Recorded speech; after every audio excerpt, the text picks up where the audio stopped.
ഉമർ ഇബ്നു അബ്ദുൽ അസീസിന്റെ ചരിത്രം വായിച്ചാ നീയൊക്കെ കണ്ണ് നിറഞ്ഞു പോകും. മനോഹരമായ ചരിത്രമാണ്. വായിച്ചു നോക്കണേ ചെറുപ്പക്കാരാ. ആരാണ് ഉമർ ഇബ്നു അബ്ദുൽ അസീസ് എന്നറിയോ? അല്ലാഹുവേ, മരണമെടുത്തെന്ന് മനസ്സിലാവുകയാണ്.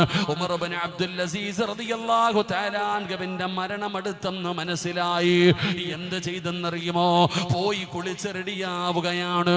കുളിച്ച് തയ്യാറാവുകയാണ് ഉമർ ഇബ്നു അബ്ദുൽ അസീസ് റളിയല്ലാഹു തആല അൻഹു.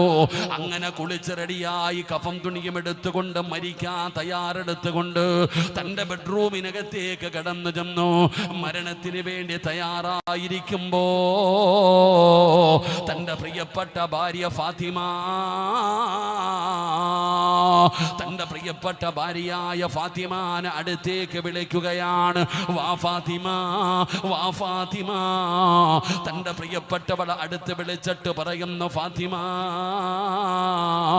എന്റെ മരണം അടുത്തിരിക്കുന്നു ഫാത്തിമ,